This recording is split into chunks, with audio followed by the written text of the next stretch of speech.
All right, radio show time. I have some great guests coming up on the show still. Some people that we've had to move around, had some challenges, timing things. Summer's tough, right? People are away. It's good. They should take time away, take vacation, get some time out. But I like that. And there'll be a lot more coming both this fall and later this summer. I know I talk about Bitcoin a lot. Gosh darn it, I do. And I'm here to talk about it again. I recently wrote a piece called The Greater Fool is the One Not Holding Bitcoin. And I wanted to riff on that, read through it, show some stuff, and give you a breakdown of my thoughts there. Also, from here on out, I know the last time I did a radio show kind of announced big changes, things going on in my life. Really appreciate the thoughtful feedback, some people that sent me some nice messages. It means a ton. And God's made it super clear for me, passion, where things are going to be from here. Bitcoin, veterinary medicine, um, definitely feel that is where things are next for me. Also, last radio show, I hinted that I would create a course, provide some content for you all in veterinary medicine around Bitcoin, something deeper, more in depth than kind of what I've done on the podcast. Because some of this stuff, it's hard, right? If you're listening, you're driving, you pick up bits and pieces, but it's not everything that you need and or want. And there needs to be something that maybe is a little bit deeper. So I have done that. And I know I said I was going to take more time in July for family, and I've done that. Taking a little bit of downtime. I've gone through lots of conversations with some companies and some folks out there as well. So with that, though, I've also been working on this course. It's a lot of good content that I believe will be great, be well received, and I want to get it in your hands. And so if you've ever gotten value out of the show, please share this episode and or share the course and content with folks, because I believe it honestly can change lives. I know that may seem like hyperbole, like this crazy thing that Isaiah just talks about nonstop, but I do believe it. And so also the other thing, now until August 14th, I'm going to discount the course by 50%. So it's going to cost $62.50.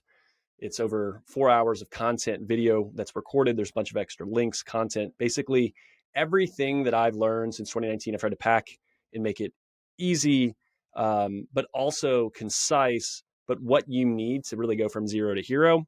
And it's something, several years people have said, hey, I need more. Hey, I hear you talk about this, but I need more. And so haven't had the focus. I have had time, so I knocked it out.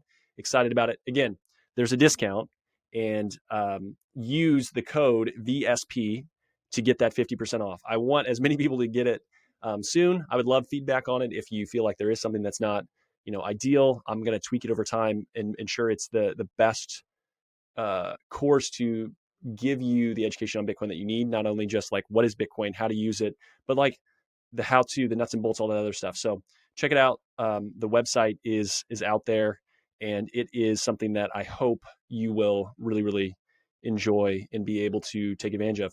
And if price wise that's unaffordable for someone, or you're a vet student, and reach out to me if that's stopping you, let me know. Also, if you are hearing this and you were or are a client of a previous firm that I might have worked at, email me. The course is free to you. I hated the way things ended, lack of being able to kind of explain, say goodbye. And this is a small token of appreciation, and want to make sure you've probably heard my ramblings. You've heard me talk about it, probably more depth than people on the podcast, but hopefully this can be a deeper dive, crystallize some things. So that is for you as well. That'll be no cost. You should not be paying for the course. I also have a deeper CE course for financial advisors called Advice on Bitcoin. If you work with a financial advisor or no one that's family or friend, send them to Advice on Bitcoin. That'll be in the show notes as well. Have them get the knowledge so that they can educate their clients and maybe educate you more on it. They'll also get Certified Financial Planner designation CE, and it is a lot more in depth. It's over 8 hours. It's a ton of stuff there as well.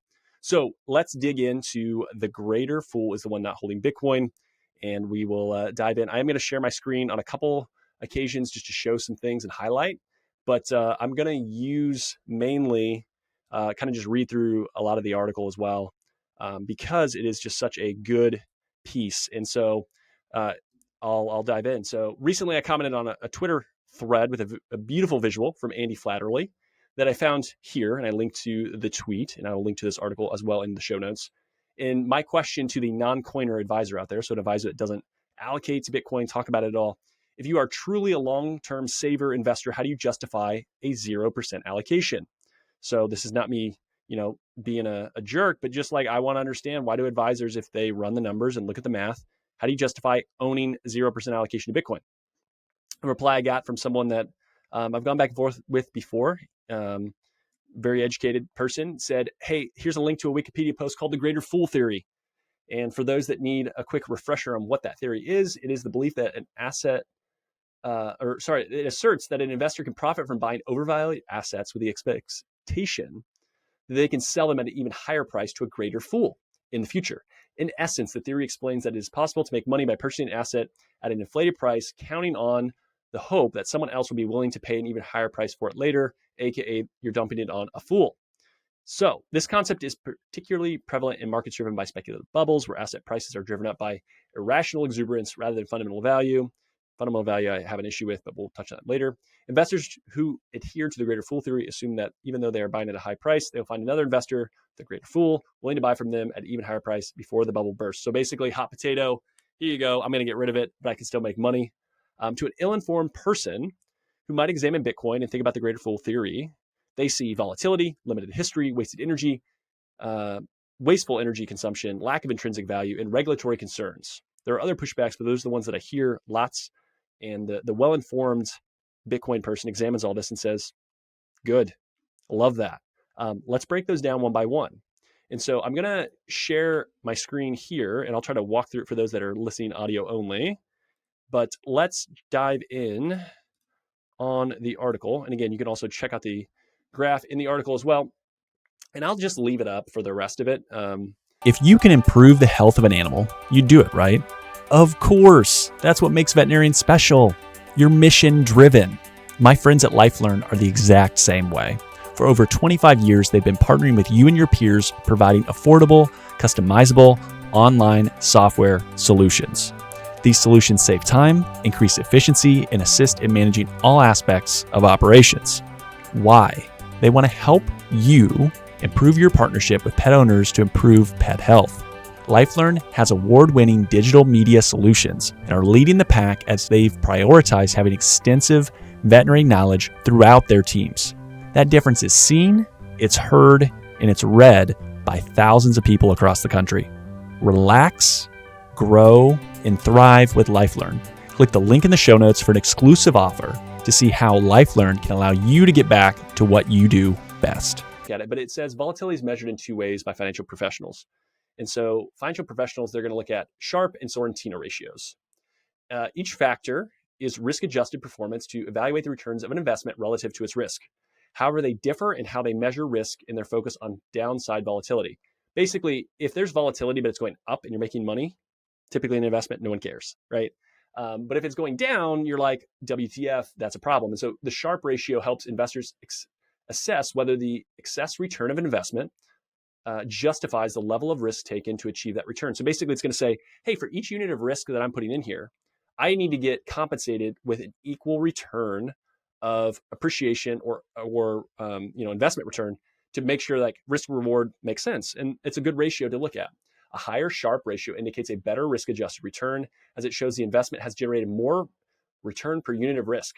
The Sorrentino ratio is particularly useful for evaluating investments where minimizing downside is the priority. So sometimes people are like, hey, I'm kind of a risk-averse investor.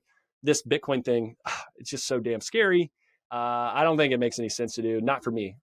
Case in point, I was just talking to my mom this past week. She's like, hey, I'm old. She is 64 years old, and she's saying, I don't think Bitcoin really makes sense for me, and this is why, blah, blah, blah. And, she might say, hey, if she understood, investments a little bit better, which I think she would candidly say, she doesn't, which is okay. That's why I'm there to help her out. The Sorrentino ratio would actually be really good for her because she's a risk-averse person. She feels like, hey, I'm at the later stages of my life. I can't take a bunch of risk. This Bitcoin thing is new and it's risky. I just don't know. So Sorrentino ratio, it focuses on the volatility of negative returns, helping investors assess how well an investment protects against losses. And so I say I've never met an investor that's upset with upside volatility. So how does Bitcoin stack up? So from January 1st, 2015 to July 1st, 2023, the Sharpe and Sorrentino ratios numbers alone point to Bitcoin being the best asset to own. And this is where I would insert the phrase, run the numbers, if I was talking to a financial advisor peer. So I compare gold, international stocks, US REITs, US core bonds, like you might own in your 401k, US long duration treasuries, which means, hey, these are US government debt for a period of 20 years or more. So those are something that are out there. S&P 500, so the market, and the NASDAQ QQQ, which is, tech stocks, so really growthy type things. And then I also have a CAGR, or compound annual growth rate. And so what you see is Sharpe ratio. The worst one from 2015 through the beginning of July was actually the bonds. That's been the case if you run it back even more years. So Sharpe and Sorrentino are actually negative for both bonds, long duration, so the government debt, and core bonds. So I've said this many, many times, bonds are where money goes to die and will be through the end of the decade. So if you're owning a bunch of bonds because you think it's safe and comfortable, you are just saying, I'm going to have, death by 1,000 cuts. These are places where money is going to die. So the CAGR for long duration treasuries of that period was a negative 0.16. US core bonds were 1%. Not great, right? Because we have inflation. I've talked about that on this podcast quite a bit. But let's look at other things. So you look at Sharpe ratio, Sorrentino ratio for the NASDAQ, which has been awesome during this period. It compounded at 17%. I mean, sign me up for 17% compound annual growth rate. Sharpe ratio 0.86, which is really good. Sorrentino 1.41, awesome. S&P 0.7 in Sharpe and 1.07 Sorrentino for the S&P, and it compounded at about 11.5. Really great returns. Really great returns over that time frame. What about Bitcoin? Sharpe ratio of 1.04, so the best of anything out there. Sorrentino, so again, hey, it's volatile, probably doesn't make sense, right? It's going to be lower. 2.18, absolutely blows everything else out of the water, and it's compounded at 70%. Now, again, past performance doesn't guarantee future results. Insert all the fun things here to offset everything, right? But the interesting thing with Bitcoin is going to be an asset that, unless all of a sudden governments around the globe find Jesus and decide to stop creating new money and trying to fix the broken system with more money, it will continue to do really well into the future. What's the exact performance? Does it have a compound annual growth rate of 70%? No, I doubt it. But even if it comes down to 30, if it comes down to 20, it's still better than a lot of these other things. And if you measure and run the numbers from a risk perspective, Bitcoin is a better risk adjusted return than anything else that you likely have. So again, what volatility? Because you are compensated for it.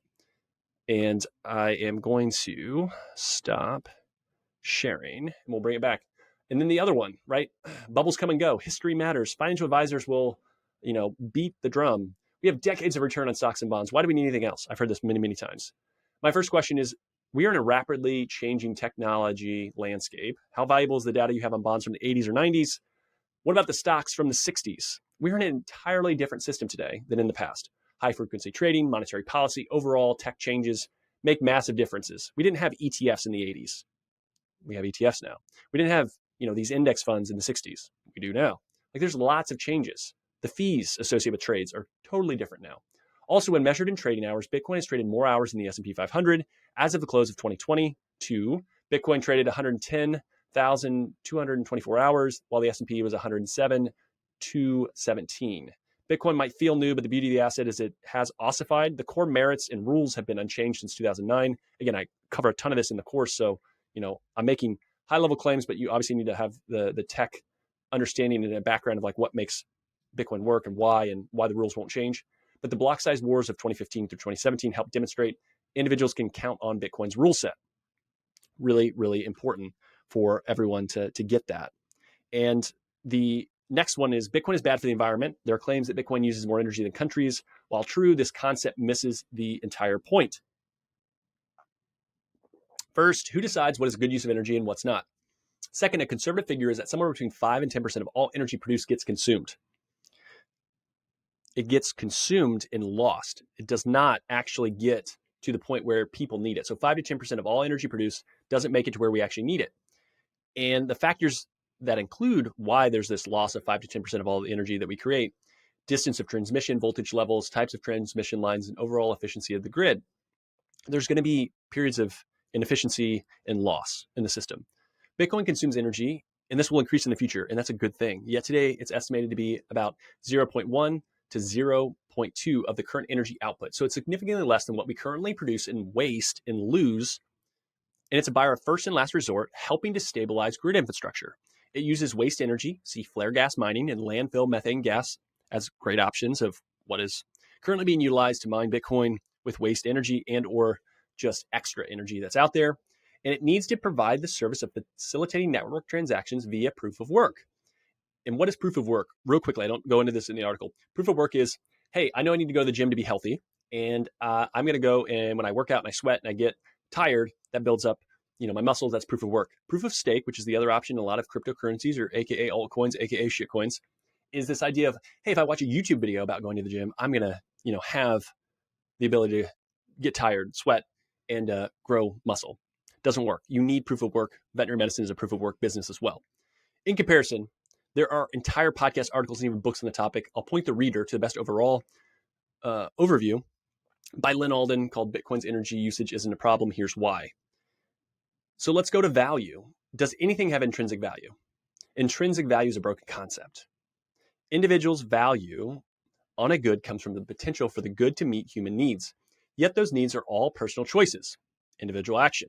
So your value for item A may be different than value item A for me, or the value of water in a desert will be far greater than the modern American home.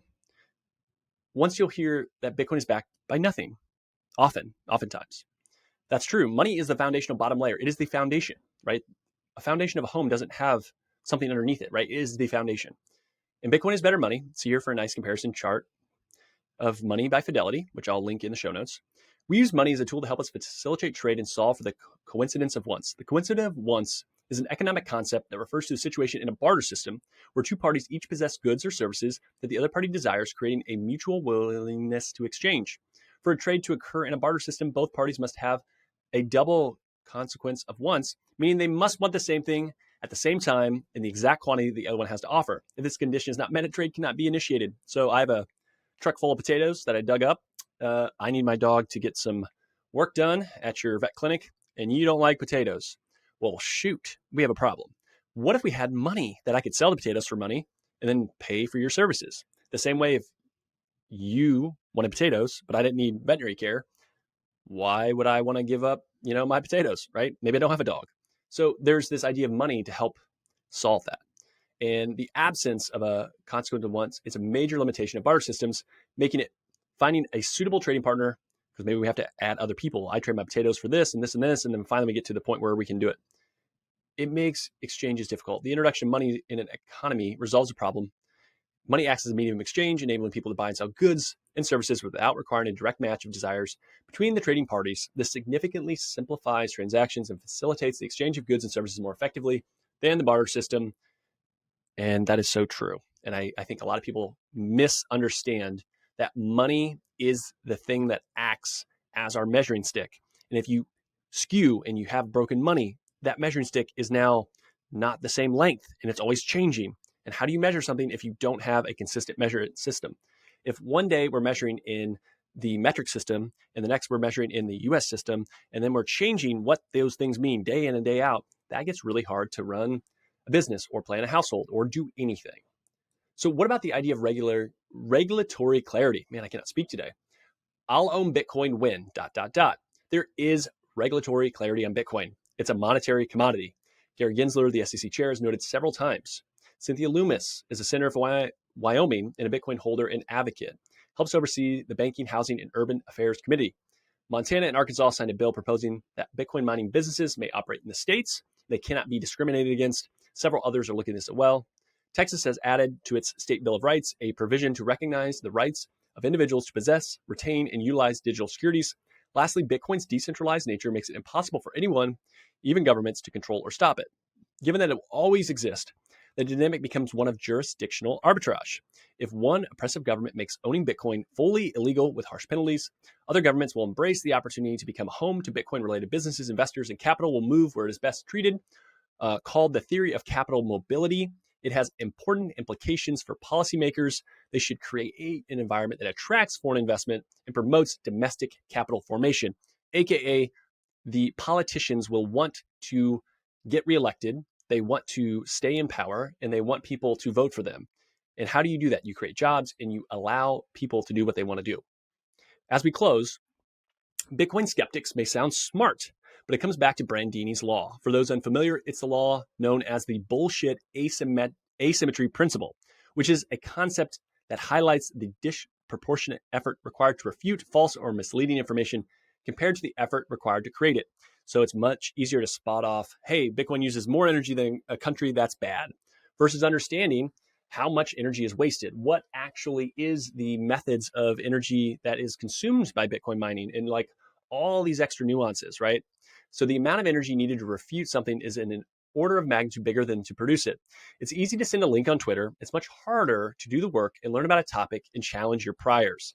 The biggest fools are those knowing about Bitcoin and yet still holding none.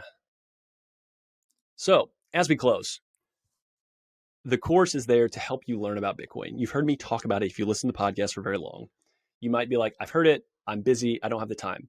And I can't solve you sitting down and carving out some time to spend, 20 minutes here, 30 minutes there, 45 minutes on a video. But what I will tell you is it's in one easy to consume spot. I want you to learn about it, and I want you to learn how to engage and grow and save and better money so that you and your family and your community are in a better spot. And ultimately, I think that's what Bitcoin does. It makes life easier and more affordable. And you'll see that throughout with the education of what the course does. So, hey, let me know what you think. If you take it, I appreciate it. I want feedback, whether you think it's awful, whether you think it's great.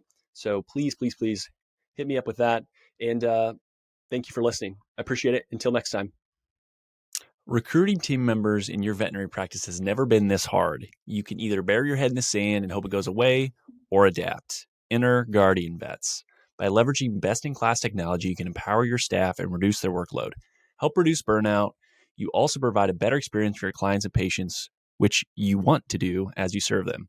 The solutions Guardian Vets offers includes after-hours triage, virtual CSRs, that know your team and processes, telemedicine, and so much more. Become the employer of choice in your area by offering the best tools to position your team for success. Whether you're starting a de novo, clinic, multi-doctor, or multi-location, Guardian Vets can help you be more efficient and effective. Go to the website, guardianvets.com, click the Get Started button, then let them know that I sent you, right? Let them know the Vet Success Podcast sent you. Get 50% off your first month. Don't let another quarter or year happen before you start making changes, because you know you need to. So talk to the Guardian Vets team today and implement a new solution. Finding a job or finding a veterinarian shouldn't be a waste of time. Enter an Offer First. Paul Diaz and team have created something really special with Offer First. Some of my favorite reasons are as follows. Candidates and employers will both have values aligned on the first step, not the last. The sign-up process quick and simple, no resume required. So if you're looking for a job but you aren't really sure, it's as easy as scrolling on Zillow for a home. And finally, if you have a great match, it's based on your each unique requirements, not random keywords. If you want to learn more, listen to episode 179 with Paul Diaz. We cover all of that. The other exclusive great thing that you're going to get from this ad read and from Paul is I convinced him to give an exclusive discount to listeners of this podcast. So for owners, you're getting a 20% discount on both the placement of any candidate, but also access to the platform. Use VSP if you go to Offer First, or the easiest way is a link in the show notes. So check it out. Associates, those looking for a job, same thing. Use the link in the show notes. Use VSP if you go directly to Offer First. But I will donate and Paul will donate to a veterinary nonprofit of your choosing. So each person that signs up gets a vote. Your votes actually count, which is incredible. And so I'll be reaching out. I will handle that. But there's going to be a donation made for any associate or any job seeker that adds on the platform. We want to make sure that not only does the platform help to make sure that you find a better fit, better culture, better role, but it's also doing good in veterinary medicine. Okay, so link in the show notes is going to take you to Offer First. It's going to automatically apply that, but also use code VSP if you go to Offer First directly. And Offer First is changing the game of veterinary recruiting. I want each and every one of you to benefit from it, so check them out today. Find out for yourself why Shepherd Veterinary Software is the nation's fastest growing practice management software. Why, you ask? Isaiah's reason: Shepherd is innovating and will continue to do so into the future. Founded by Dr. Cindy Barnes, Shepherd is intuitive, super easy to learn, and streamlines practice management. Built for vets, by vets. It works for you and your team, so you have more time to spend on what's most important, your patients.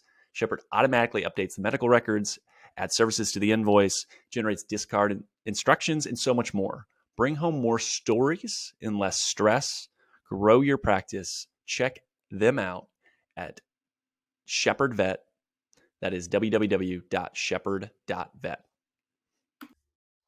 All right, so there are a lot of great job postings that I want to get to. And so we're going to start off with Bayside Hospital for Animals. Great work-life balance in beautiful Fort Walton Beach, Florida. No weekends, Monday to Friday, 8 to 5, no on-call or emergencies. It's an appointment only here. Currently a 2.5 doctor practice, new owner in 2021, bringing some fresh life into the hospital. The new owner had been there for 6 years prior working, so definitely understands the team, the processes, and the community. Lots of investment in people and new equipment. ProSal is the pay structure. Far too many benefits for me to list. Email BaysideVet251 at Yahoo or call 850-864-1857. Join a thriving, growing small animal practice in Vermont on the Quebec border. Full-time ideal, part-time is considered. The idea is to start with yes with the team, patients and clients, and outdoorsmen or outdoor woman's paradise while being able to practice high quality medicine. Compensation is write your own structure within production capabilities. Literally, it is the owner wants to find the right person and is happy to negotiate, chat through, and find the right fit.